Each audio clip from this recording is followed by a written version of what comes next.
오늘 본문에 등장하는 다윗은 하나님을 사랑하는 왕이었습니다. 하나님을 사랑했습니다. 다윗은 하나님의 뜻을 구하는 왕이었습니다. 그래서 하나님을 사랑하는 다윗이 온 이스라엘의 왕이 되자마자 사울과 다른 길을 준비합니다. 그래서 역대기의 저자는 다윗 중심으로 역대기를 기록하고 있기 때문에 사울 왕조의 멸망 원인에 대해서 굉장히 짧게 기록하고, 사울 왕조도 나름의 초대 왕조의 족보였는데 9장 35절에서 44절 굉장히 짧게 끝내버립니다. 사울의 이야기는 굉장히 짧게 끝내고 다윗의 이야기는 굉장히 길게 기록해 놓는단 말이죠. 그리고 사울 왕조의 이야기도 역대기 10장에 딸랑 한 장으로 그냥 끝내버립니다. 사울 왕조의 멸망 원인이 무엇이었습니까? 멸망한 원인을 알면 우리는 그것을 안 따라하면 됩니다. 멸망한 원인을 알면 안 따라하면 되잖아요. 멸망의 원인이 역대상 10장 13절에서 14절인데요. 우리 같이 한번 읽어보도록 하겠습니다. 역대상 10장 우리 13절에 14절 같이 한번 같이 읽어보겠습니다. 시작. 사울이 죽은 것은 여호와께 범죄하였기 때문이라. 그가 여호와의 말씀을 지키지 아니하고 또 신접한 자에게 가르치기를 청하고 여호와께 묻지 아니하였으므로, 여기서 그를 죽이시고 그 나라를 이새의 아들의 다윗에게 넘겨 주셨느니라. 아멘. 네, 사울이 죽은 것은 바로 왜 죽었냐면 여호와께 범죄하였기 때문이라고 되어 있습니다. 그 범죄한 내용이 13절과 14절에 나오죠. 만약에 다윗이 수능을 봤더라면 아마 다윗은 잘 봤을 것입니다. 공부를 잘하는 학생들은 오답 노트를 잘 작성하잖아요. 물론 저는 수능 공부할 때 오답 노트를 만들어 본 적이 없습니다. 그러나 공부를 잘하는 학생은 오답 노트를 만들잖아요. 제가 신대원 입시할 때는 오답 노트를 만들어 써야 돼요. 안 그러면 이게 안 되더라고요. 근데 다윗은 어떻게 해야 하나님께 합격을 하고 어떻게 하면 하나님께 불합격을 하게 되는지 명확하게 알고 있었습니다. 명확하게 알고 있었고 명확하게 배웠습니다. 오늘 본문 읽으신 이 10장 13절에 보면 사울이 죽은 것은 여호와께 범죄하였다고 되어 있는데, 여기서 이 범죄가 무슨 단어냐면 마알이란 단어였습니다. 마알. 이 범죄를 마알이란 단어를 썼는데, 이 범죄 때문에 하나님 앞에 버림받은 거죠. 여호와께 범죄, 이 마알이란 단어는 어떤 단어냐면 부정함, 반역, 그리고 이 불성실한 행위를 뜻하는 단어입니다. 여호와께 그 부정함을 저질렀기 때문에 이 사울이 죽었다고 하는 거죠. 여기서 쓰는 마알이라는 단어는 조그만한 범죄가 아닙니다.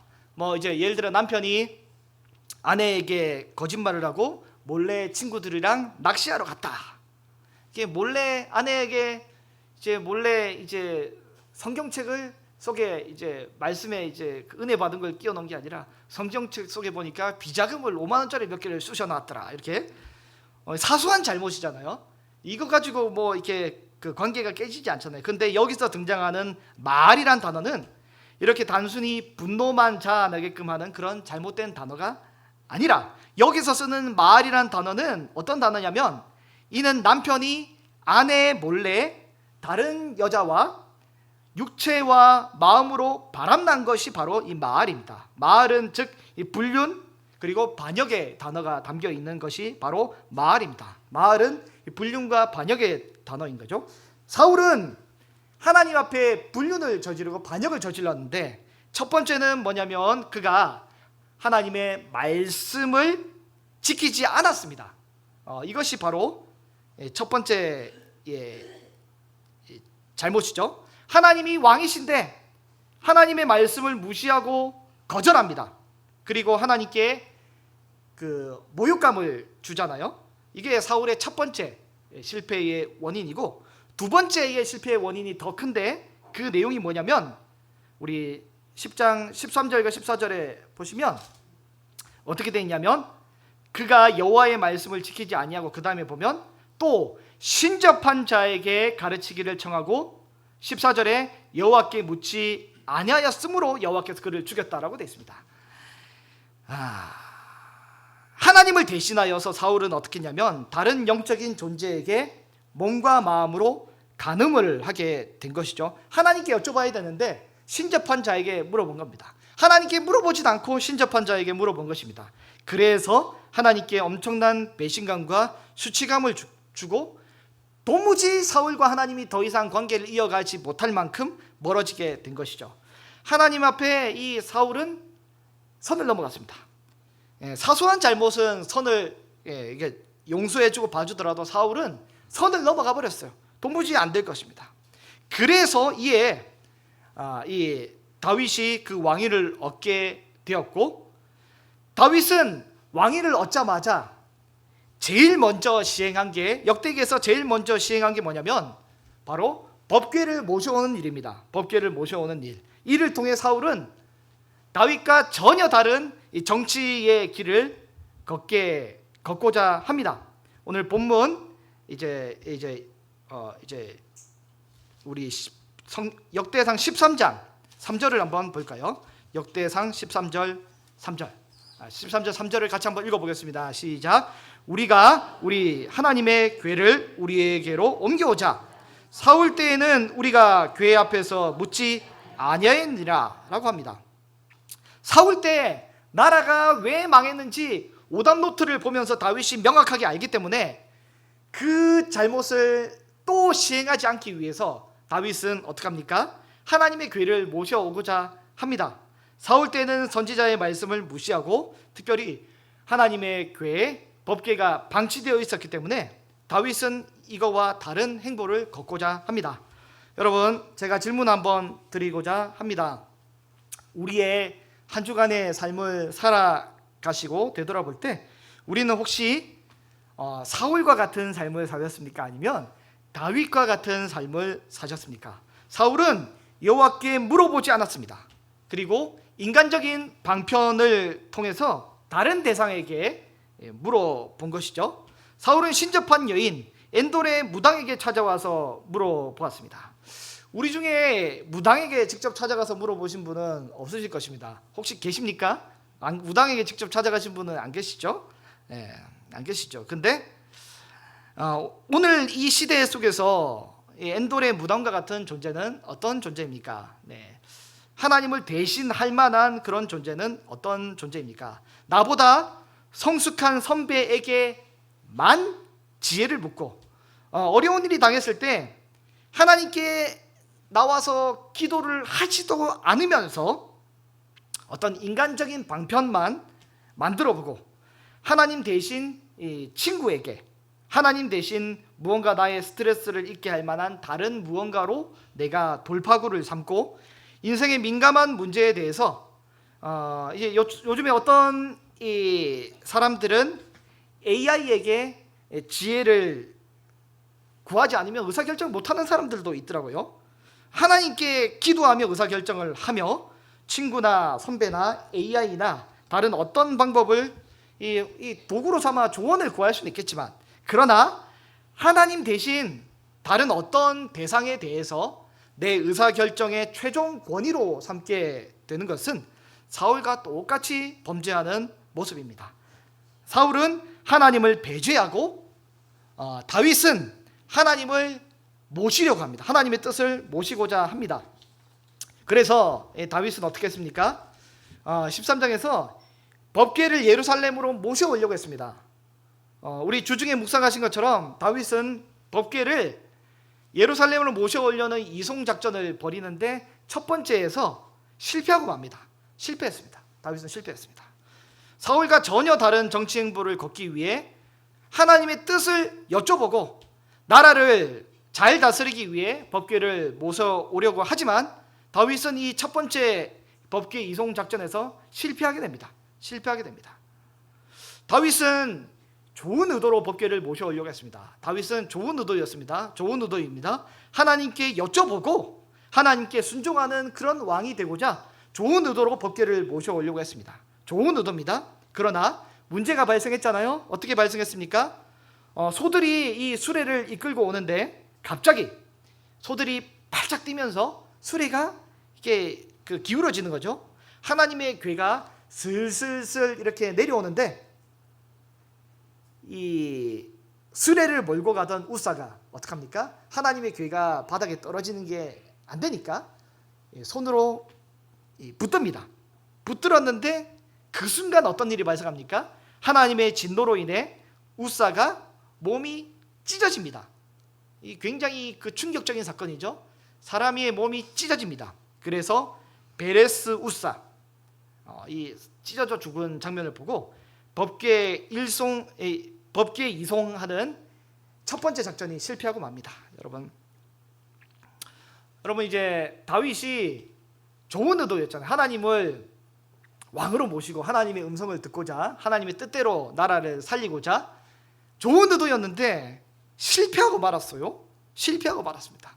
우리 성도님들 때때로 인생을 살다 보면 우리가 분명히 좋은 의도와 또 하나님의 뜻을 구하고자 하는 경건한 의도로 어떤 일을 시행할 때가 있는데 그 일이 때때로 잘 안 될 때가 있습니다. 여러분이 뜻하시는 모든 일이 다 잘 되십니까? 다 그냥 무조건 막 계획한 대로 만사 형통으로 잘 되십니까? 여러분, 계획한 대로 되지 않는 것이 바로 은혜입니다. 여러분, 내 뜻과 내 계획대로 한다면, 이제 모든 사람들이 다 내 뜻과 내 계획대로 한다면 온 세상은 금방 망합니다. 그러나 하나님이 뜻하신 계획과 뜻이 이루어져야 가장 좋고 가장 훌륭한 것이 되는 것입니다. 여러분, 때때로 여러분이 기도한 모든 내용들이 무조건 100% 다 응답을 받았더라면 여러분, 지금 우리가 온전한 모습으로 남아 있을 사람이 없습니다. 여러분 중에 이제 경제적으로 좀 어렵고 힘들 때 하나님 로또가 좀 됐으면 좋겠다라고 기도해 보신 분이 계십니까? 여러분, 로또가 그렇게 매주 여러분이 당첨이 되셨더라면 여러분 매주 우리 교회에 못 오십니다. 그리고 천국에서 멀어지는 분이 되셨어요. 그러나 하나님이 매주 여러분의 기도를 아름답게 거절을 해주셔서 여러분이 갈급함과 또 어려움이 있기 때문에 여러분이 하나님을 의지하고 믿음으로 살아가고 있는 것입니다. 여러분, 기도 응답이 되지 않거나 우리의 뜻이 좌절되는 게 결코 나쁜 것이 아닙니다. 하나님의 뜻과 계획이 있는 것입니다. 여러분, 다윗은 하나님을 사랑하는 마음으로 언약궤를 모셔오려고 법궤를 모셔오려고 하잖아요. 그러나 다윗은 1차에서 실패했습니다. 그래서 다윗은 거기에서도 또 공부를 잘하는 다윗은 오답노트를 작성합니다. 뭐가 잘못됐는지 처음부터 다시 점검을 하게 되는데요. 뭐가 잘못됐는지 처음부터 다시 점검을 하게 된단 말이죠. 다윗의 오답노트를 한번 슬쩍 우리 같이 한번 살펴보실 텐데 오늘 본문 15장 우리 13절 말씀입니다. 15장 13절 말씀을 같이 한번 읽어보도록 하겠습니다. 15장 13절입니다. 시작. 전에는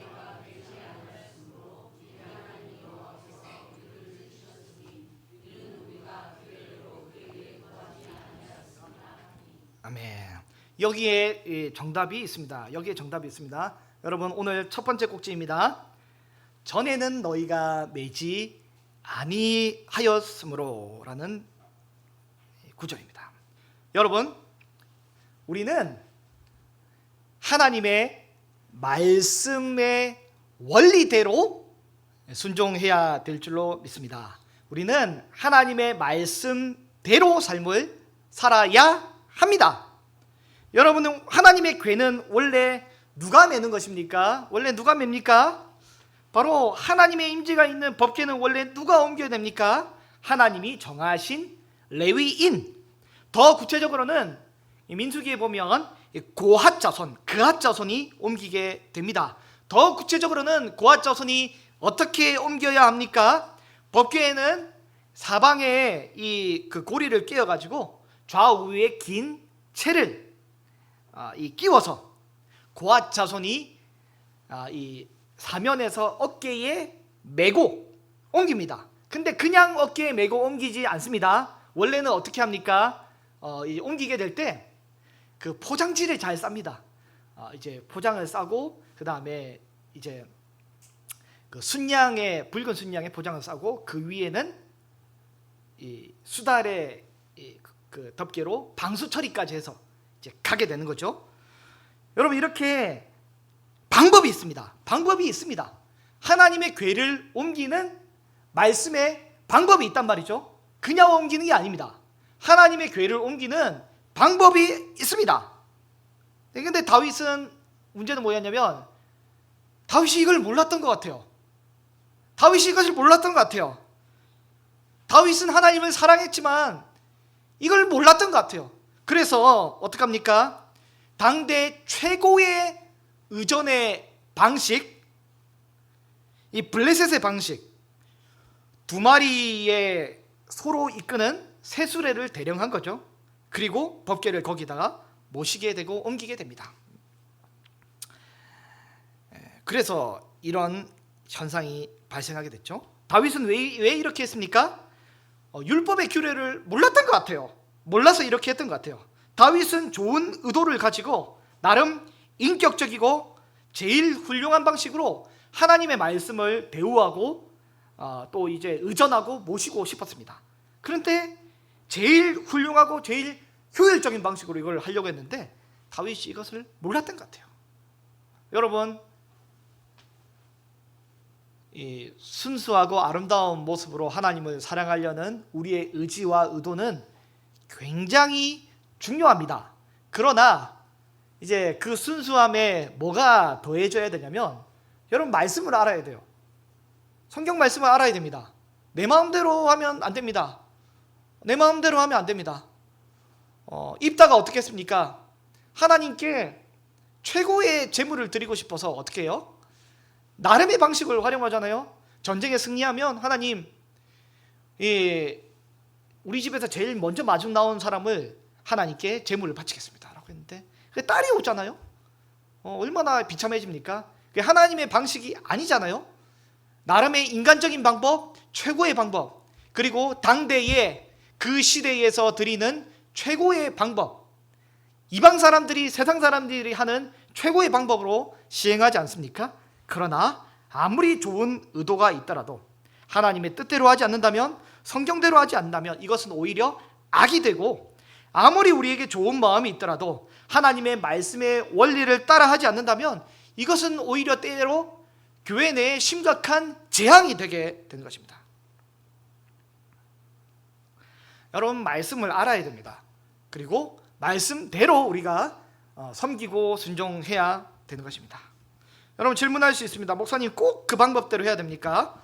네, 그렇습니다. 그 방법대로 해야 합니다. 하나님이 그렇게 정하셨기 때문입니다.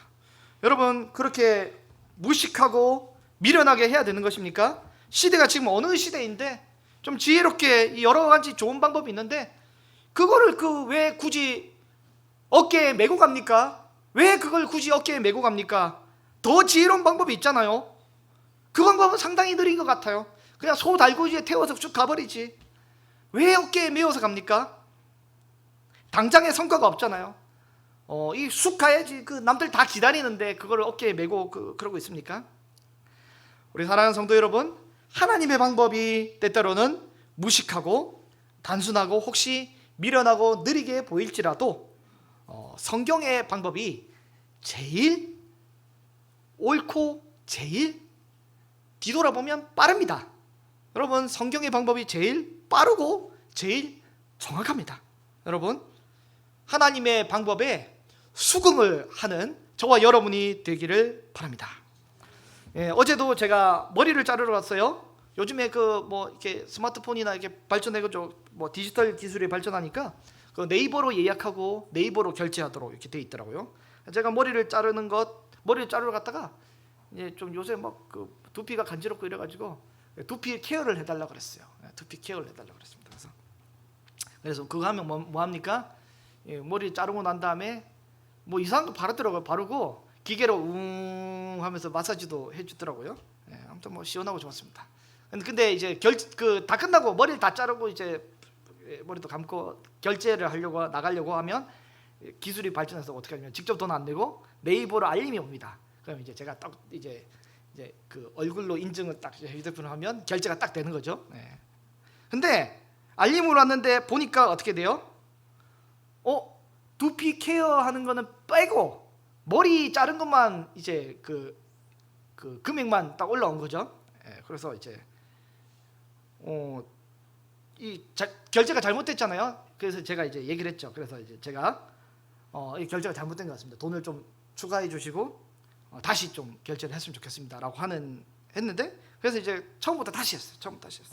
그냥 제가 결제 버튼만 누르면 쑥 하고 넘어갈 건데, 굳이 번거롭더라도 제가 재결제해 달라고 했습니다. 만약에 제가 아싸 이거 봉 잡았다, 5,000원 굳었네, 대박 하고 그냥 넘어간 그 순간 어떻게 돼요?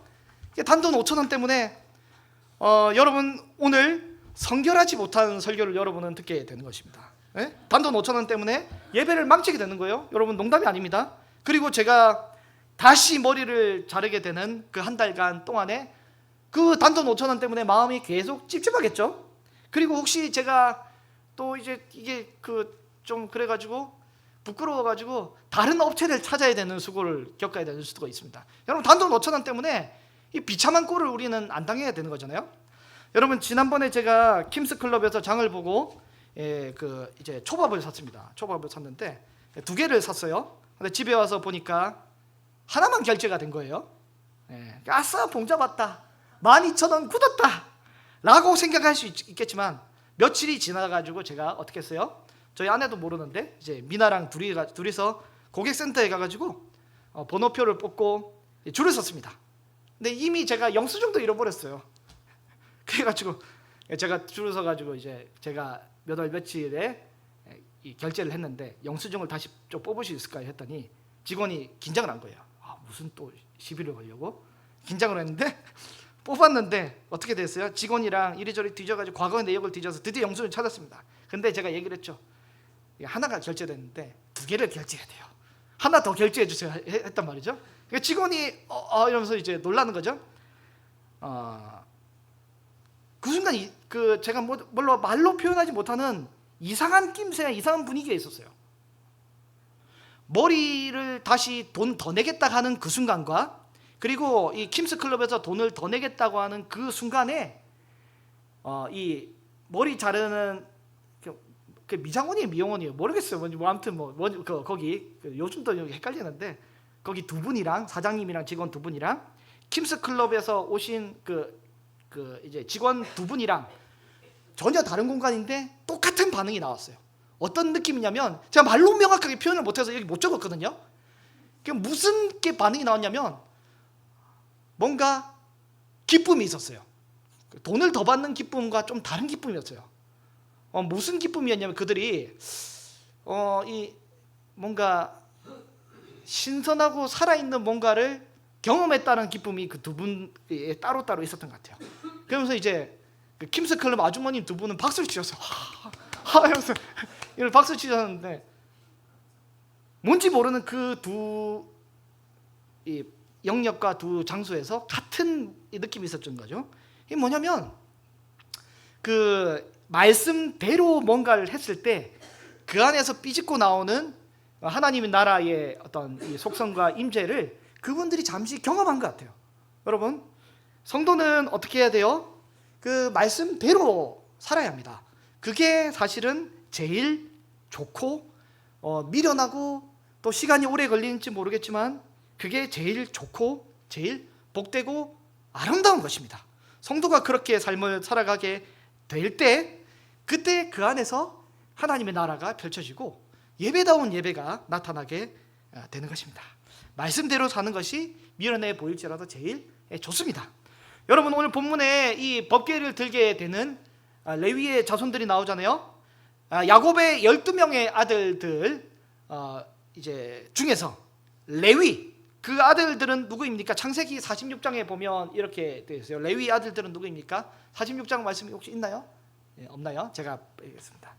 루벤의 아들은 한옥과 있네요. 한옥과 발루와 헤스론과 갈미. 그 다음에 시므온의 아들은 누구예요? 이런 사람들이 있어요. 그 다음에 11절 레위 아들 같이 읽어보겠습니다. 시작.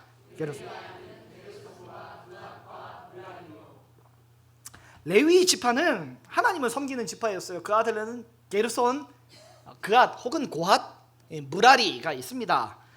레위 지파는 광야에서 성막을 옮기게 될 때 각 지파마다, 각 종족마다 이 역할을 부여받았다는 말이죠. 게르손 자손은 성막을 옮길 때 어떻게 옮겼습니까? 성막이 굉장히 무거워요. 그 몇 톤인지 몇십 톤인지 될지 모르겠는데 엄청나게 무거워요. 성막 전체가. 여러분, 성막을 옮기게 될 때 게르손 자손은 성막 덮개를 옮기게 됩니다. 덮개와 문 같은 걸 옮기게 돼요. 덮개. 여러분 어떻게 외우냐면 게르손이잖아요. 덮개, 개딱지. 게르손 종족은 딱지, 덮개를 옮기게 되었어요. 껍데기를 옮겼습니다. 무라리 자손은 어떻게 뭘 옮겼냐면 성막 기둥과 같은 그 굉장히 묵직한 것을 많이 옮겼단 말이죠. 엄청 무겁습니다. 무라리는 뭘 옮겼냐면 기둥이에요. 이것도 어떻게 외우냐면 무라리 기둥, 물기둥 이렇게 외우시면 돼요. 무라리는 물기둥 같은 이렇게 묵직한 걸 옮겼어요. 근데 그앗 자손은 뭘 옮겼냐면 그앗 자손은 그 안에 있는 모든 이 성물들, 덮개, 떡상, 금촛대, 각종 부삽과 그 집게, 기물들 이런 걸 안에 포장이사를 했단 말이죠.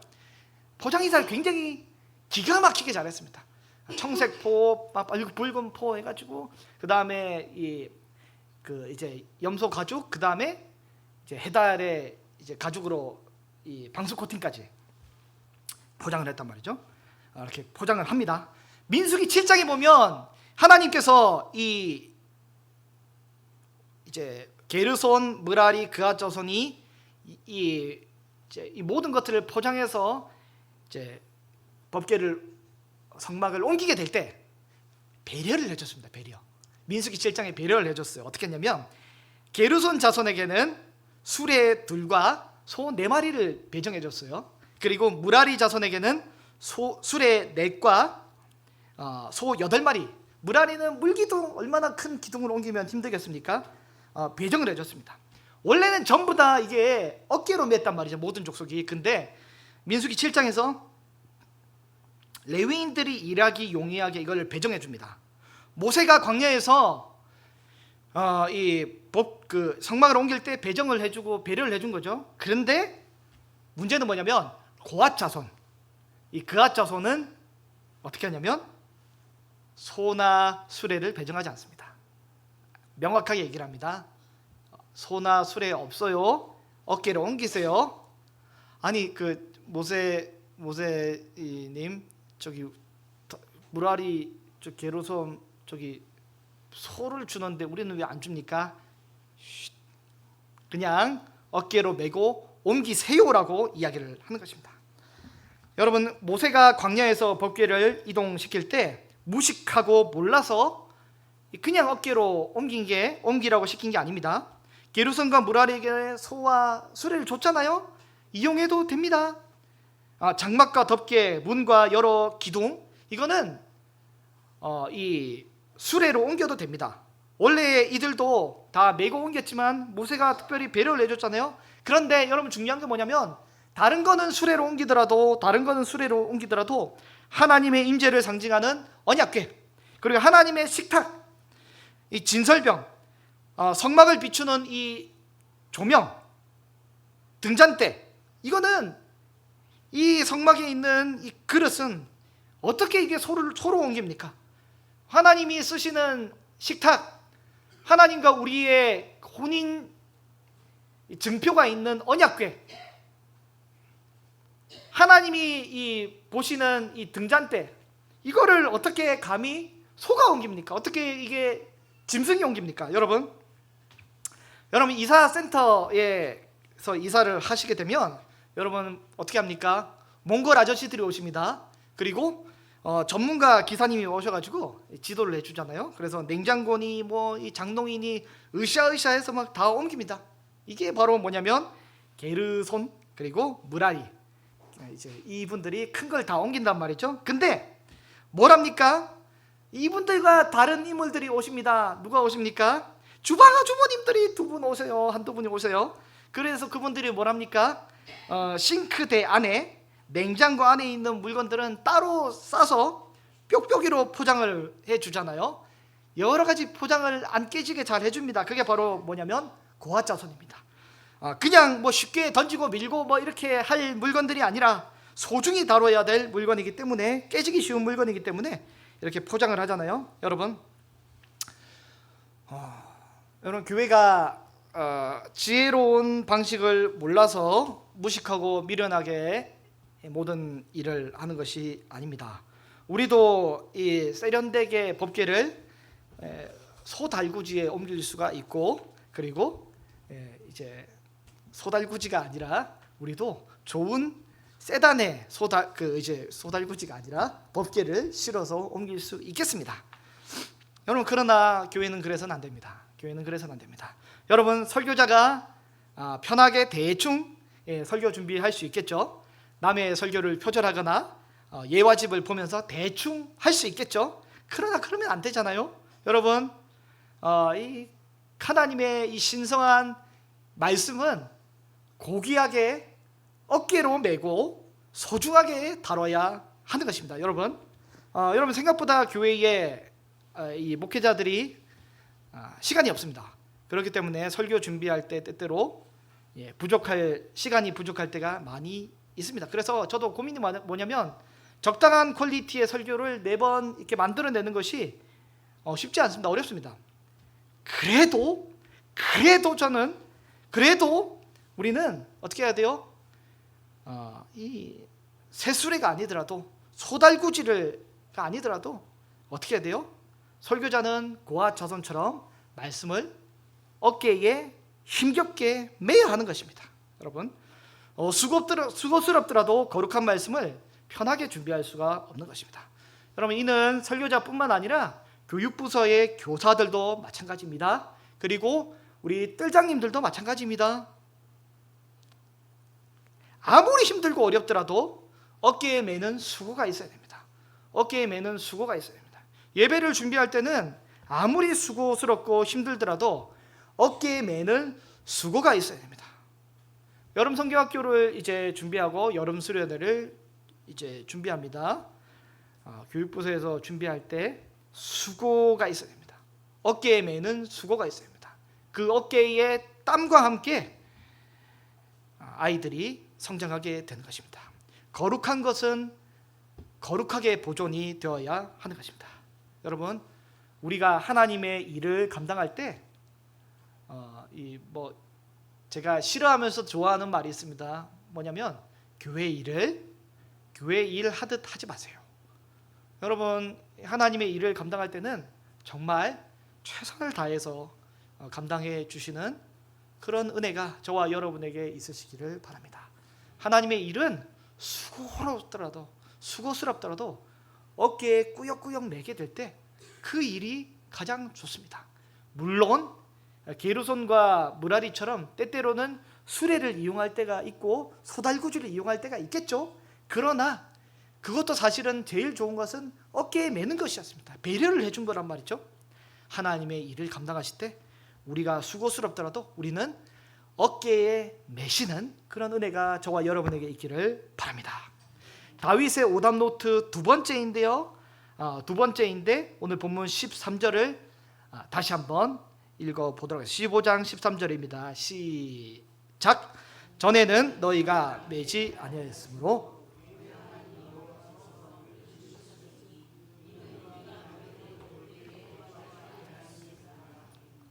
전에는 너희가 매지 아니하였으므로 우리 하나님께서 하나님 여호와께서 우리를 찢으셨으니, 여기까지 아까 했죠. 이제 이번 파트인데요. 이는 우리가 규례대로 그에게 구하지 아니하였음이니라 하니, 규례대로 안 구했다라고 합니다. 이게 무슨 말입니까? 이를 쉬운 말 성경에는 뭐라고 되어 있는지 같이 한번 읽어볼까요? 한번 띄워주실까요? 쉬운 말 성경입니다. 없나요? 네, 같이 한번 읽어보겠습니다. 시작. 지난번에는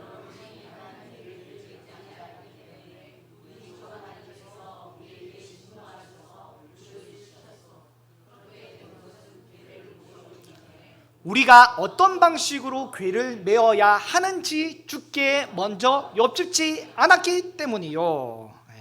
우리가 어떤 방식으로 궤를 메어야 하는지 주께 먼저 여쭙지 않았기 때문에 이런 낭패가 발생하게 되었습니다. 여러분, 두 번째 오늘 꼭 쥐고 오늘 내용입니다. 우리가 규례대로 그에게 구하지 아니하였다. 다시 말해서 주님께 먼저 여쭙지 않았다. 이 내용을 함께 나누겠습니다.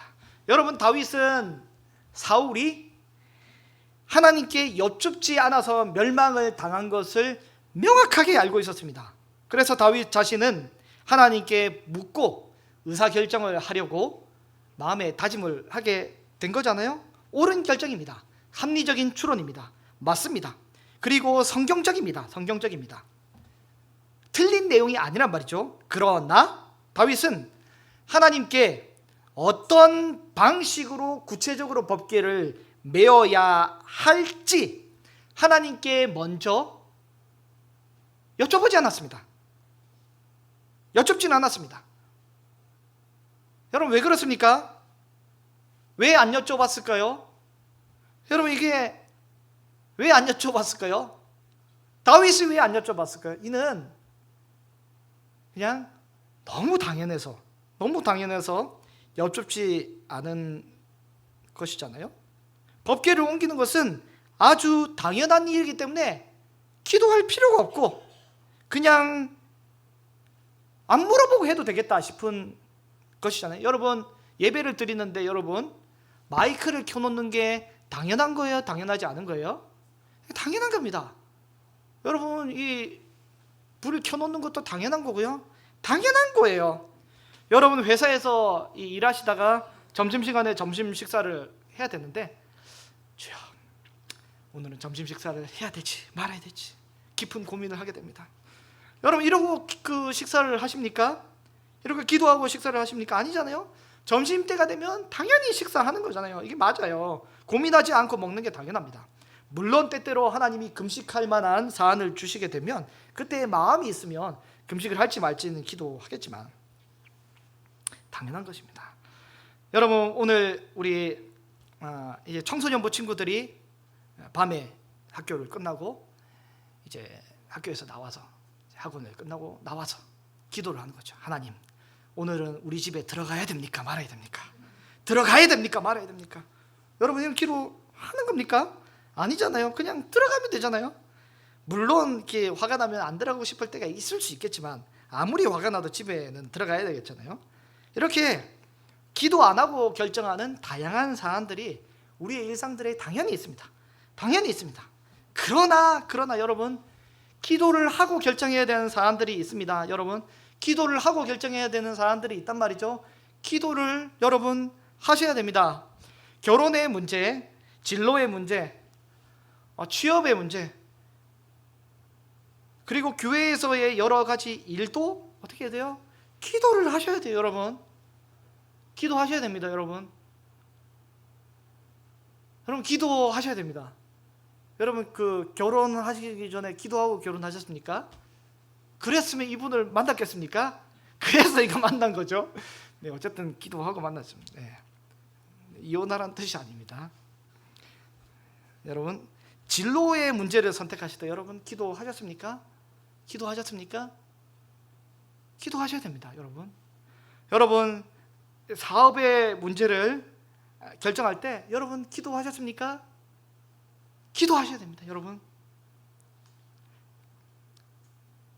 취업의 문제 그리고 교회에서의 일도 다 기도를 하셔야 됩니다. 여러분, 기도를 안 하면 안 됩니다. 여러분, 이번에 여름 성경학교 여름 수련회를 어떻게 치릅니까?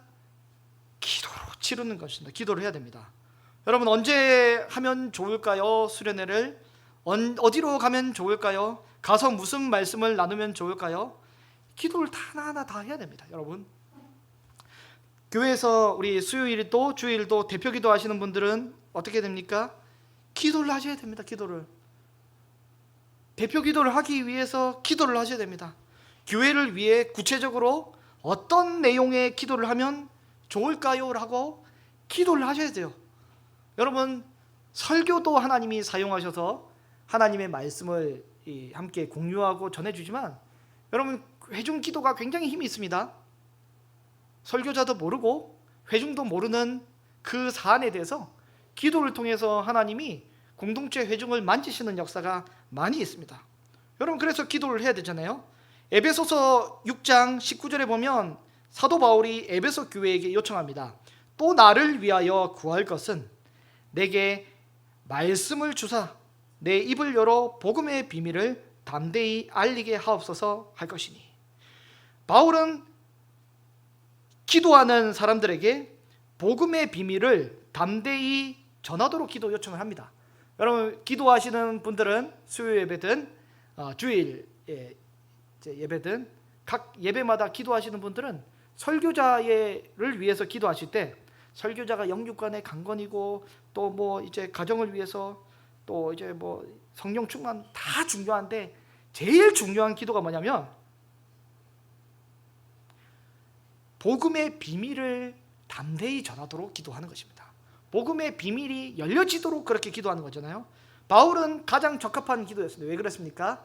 감옥에 투옥되어 있으니까 위축되지 않고 담대히 전하도록 기도하는 것입니다. 여러분 복음의 비밀을 전하도록 여러분이 기도해 주셔야 하는 것입니다.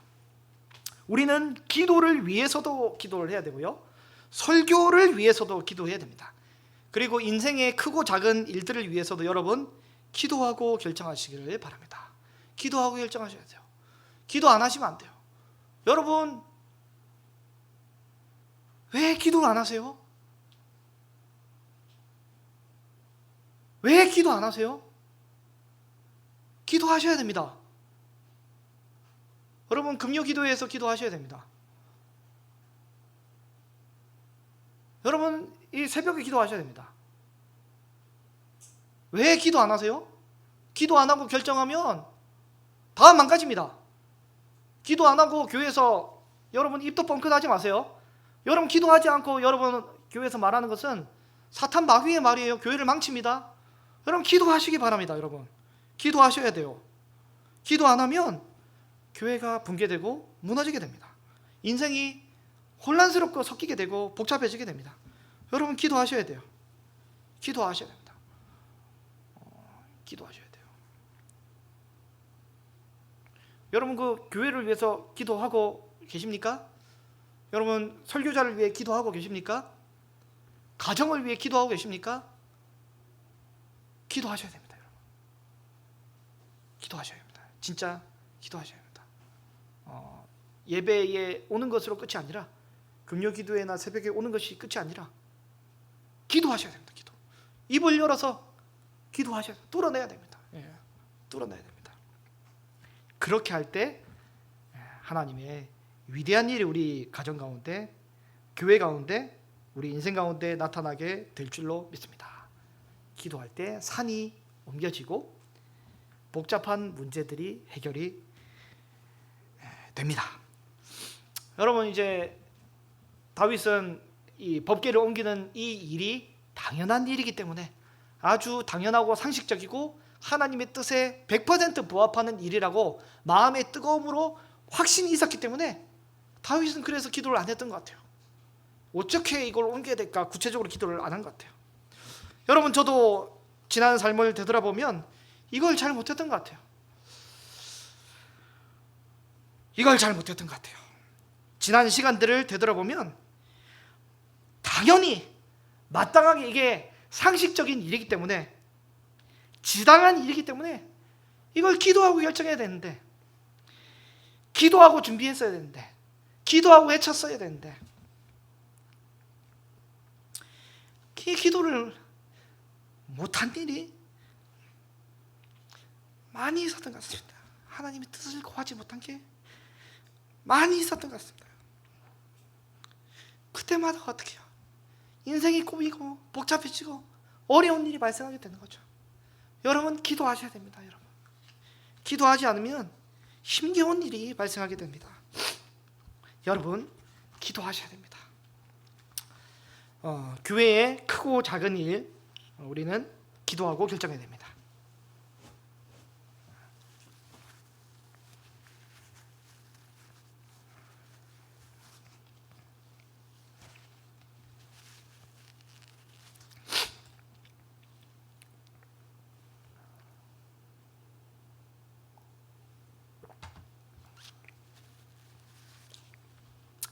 기도 응답을 받고 하나님 앞에 결정을 해야 합니다. 그렇지 않으면 다윗의 1차 이송작전이 실패한 것처럼 여러분 실패합니다. 안 됩니다.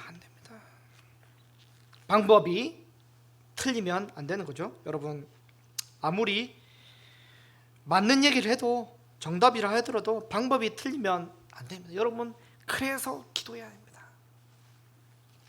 그래서 기도합니다. 기도해야 됩니다. 여러분, 기도하시기 바랍니다. 기도해야 됩니다. 교회를 위해, 여러분 설교자를 위해, 가정을 위해 기도하셔야 됩니다. 안 그러면 안 됩니다. 다윗이 법궤를 모셔오기로 한 이유가 무엇입니까? 정말 좋은 마음이었어요. 사울과 달리 하나님의 뜻을 물어보고 싶어서 법궤를 모셔오는데, 법궤를 모셔오는 이 중대한 사안에 대해서 다윗은 하나님의 뜻을 안 물어봤어요. 기도를 안 한 거예요. 여러분, 이게 맞습니까? 하나님의 뜻을 구하고자 법궤를 모셔오는 일에 하나님의 뜻을 안 구했단 말이죠. 기도를 안 했다는 것입니다. 여러분, 성경적이고 규례에 합당하고 상식적이고 합리적이고 이 모든 것을 다 봐도 맞는 얘기일지라도 여러분, 그때 여러분 어떻게 해야 돼요? 기도하셔야 됩니다. 여러분, 기도해야 됩니다. 때로는 당연하게 생각하는 이 상식의 영역일지라도 그 세밀한 부분까지 여러분 어떻게 해야 돼요? 여러분, 기도해야 하는 것입니다. 기도해야 됩니다.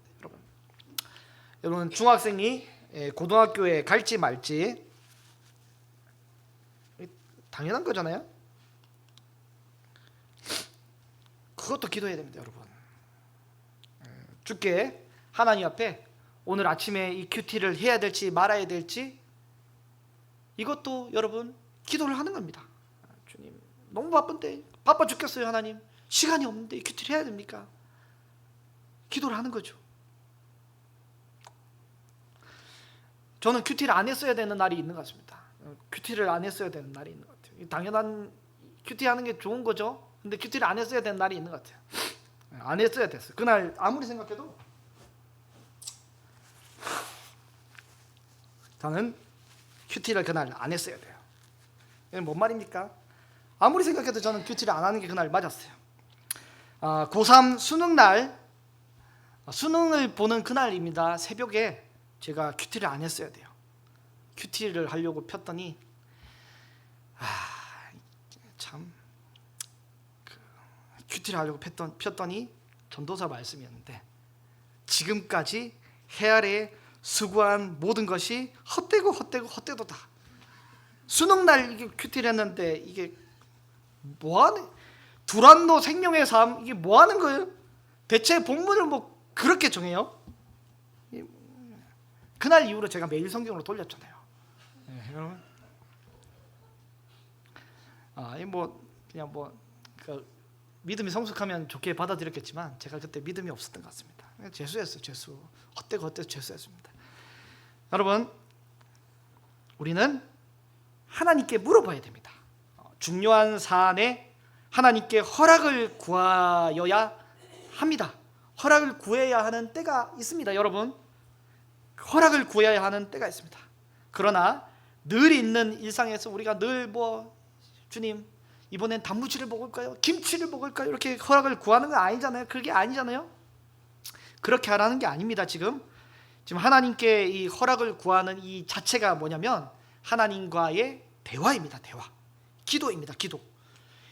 인생의 크고 작은 일에 대해서 이 아내와 상의를 하듯이, 인생의 크고 작은 일을 부모님과 상의를 하듯이, 친구와 상의를 하듯이 하나님을 배제시키고 결정하는 것이 아니라 하나님과 대화를 나누며 상의하며 결정을 하게 되는 거잖아요. 여러분, 기도를 하셔야 됩니다. 하나님, 제가 오늘 큐티책을 펴기는 폈는데요, 그런데 출근하는 시간이 너무 촉박해요. 한 줄만 읽어도 될까요? 이게 대화입니다. 대화. 이게 기도 있잖아요. 그러면 그 한 줄 속에서도 하나님이 특별한 위로와 은혜를 주시는 메시지가 있게 되는 거잖아요. 여러분, 말씀을 정리합니다. 다윗은 실패한 사울 왕과 달리 하나님의 뜻을 묻고 싶어서, 여쭙고 싶어서 법궤를 모셔옵니다. 아주 좋은 일이고 또 복된 일입니다. 그러나 이것을 시행할 때 하나님의 말씀의 원리대로 하지 않았어요. 나름 인간적인 시각에서 볼 때 제일 좋은 것으로 처리를 했단 말이죠. 아울러 하나님의 뜻을 먼저 구하며 기도를 안 했습니다. 정작 하나님의 뜻을 여쭙기 위한 법궤를 이송하는 작전을 펼치는데 하나님의 뜻을 구하지 않고 기도를 하게 됐단 말이죠. 모두 엉망이 되어버렸습니다. 여러분, 인생의 크고 작은 의사 결정과 진행 과정을 여러분 하나님의 말씀의 원리대로 하시는 은혜가 있으시기를 바랍니다. 아울러 이 모든 뜻 가운데 먼저 하나님께 기도하시며 구하시는 그런 저와 여러분이 되시기를 바랍니다. 여러분, 우리는 기도해야 합니다.